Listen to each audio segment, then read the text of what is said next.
Hello, in this video we will be looking at socialism and we will be comparing different views across the strands. Now, if you do not have a secure understanding yet of the core principles of socialism, or if you're not sure exactly what those strands are, can I recommend you watch the first video about the basic information of socialism before moving on to this one.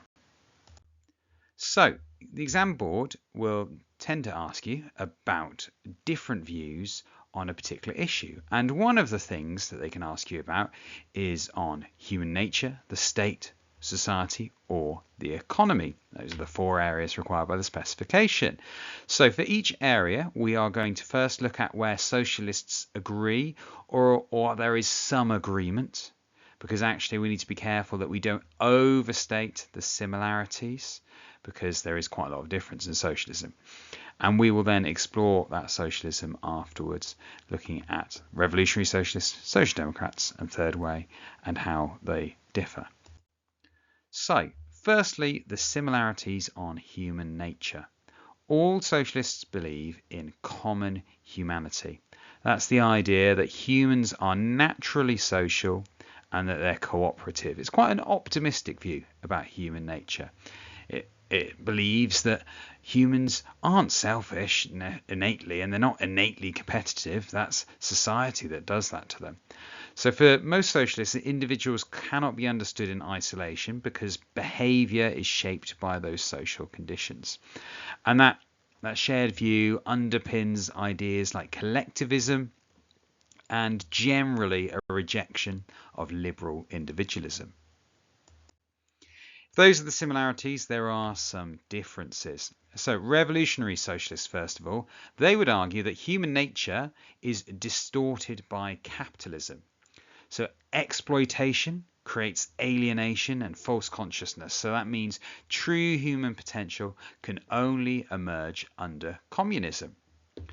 Marx and Engels, key thinkers for revolutionary socialism, state that, and this is a quote, "Life is not determined by consciousness, but consciousness by life."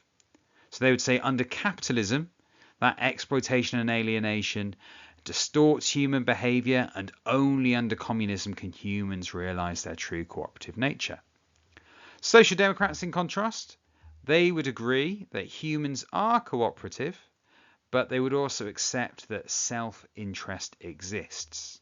So for them, that would work out that capitalism must be managed rather than entirely abolished. That idea of reform, not revolution, being best fitting with our human nature. Third way socialists then place greater emphasis on individual responsibility. So they would argue that when it comes to human nature, people are adaptable and they must adapt to change rather than relying on the state. So Giddens talks about welfare not creating dependency. He stresses that, this is a quote, "no rights without responsibilities." So for third way socialists, human nature is cooperative, but individuals have to adapt to change rather than permanently relying on the state. Society, then. So socialists generally agree that society is structured by inequality and that inequality is wrong. They would also generally talk about class divisions existing and being problematic, though some, like Third Way, would perhaps not emphasize that as much.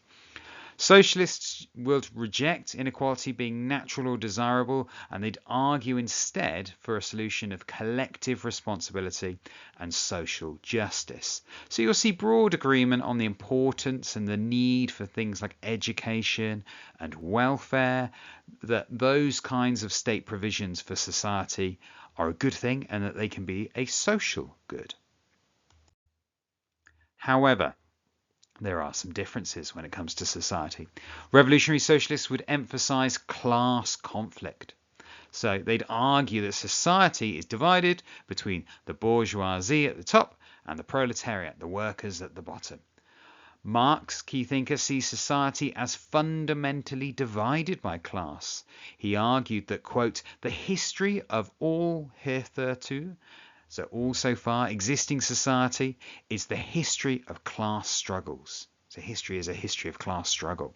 Luxemburg would build on that. She rejects gradual reformism and argues that without class struggle, capitalism will not be transformed into a genuinely democratic society.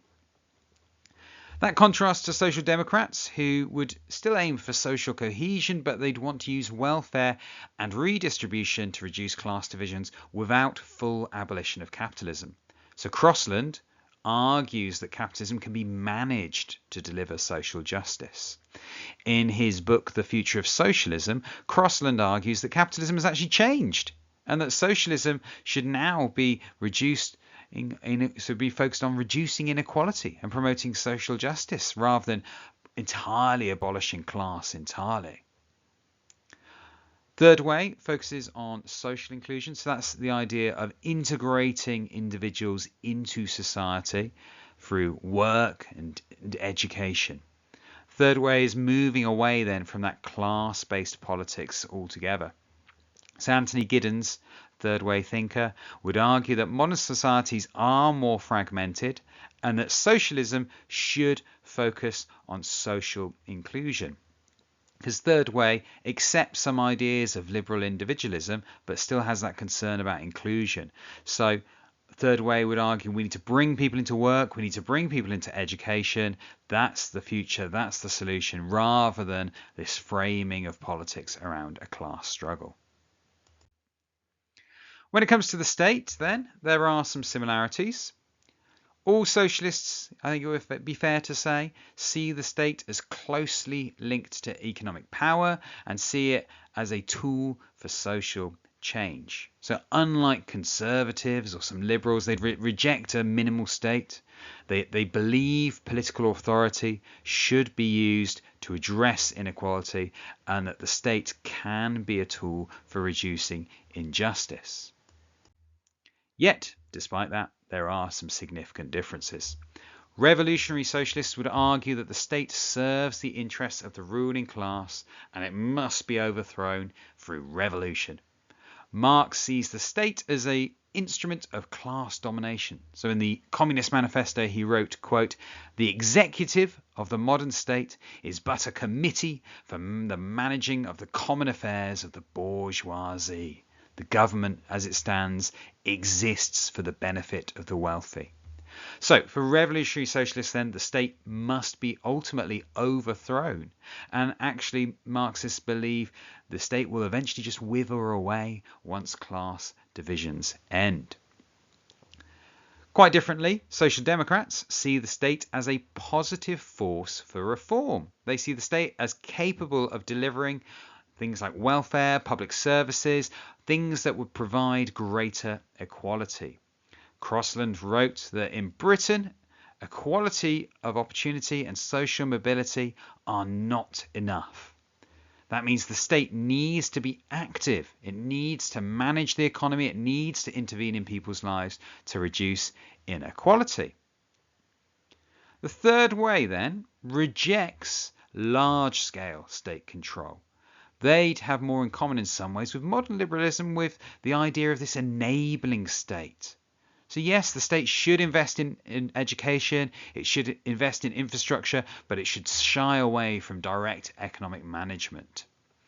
Giddens rejects that interventionist state, and his enabling state empowers individuals through education, through investment in infrastructure, rather than directing their economic outcomes. It's about opportunity, not managing society. Economy then. All socialists would accept that capitalism does create inequality. Generally, there is criticism of unregulated capitalism. Socialists would generally argue that free markets produce inequality and necessarily exploitation. And actually, even the third way socialists, who are quite different on this, they would accept that the economy must be organized in some way, that there requires some level of government intervention to ensure the economy serves social needs rather than purely being something for private profit. Yet, Despite those similarities, there are some significant differences. Revolutionary socialists support common ownership of the means of production. So that means ultimately they're going to aim to abolish private property, end wage labour altogether. Marx and Engels in their Communist Manifesto state, quote, "The theory of the communists may be summed up in the single sentence, abolition of private property." So only common ownership the means of production can end exploitation and end the alienation of labour. Social Democrats favour a softer approach, a mixed economy. That combines private enterprise, businesses, with state ownership and redistribution. Crossland would reject full common ownership. He'd argue that socialism does not innately require the abolition of capitalism, but rather a mixed economy, redistribution, welfare, equality and social justice can be achieved without fully dismantling that market system. Crossland wrote, and this is a quote, "Nationalism does not in itself engender greater equality."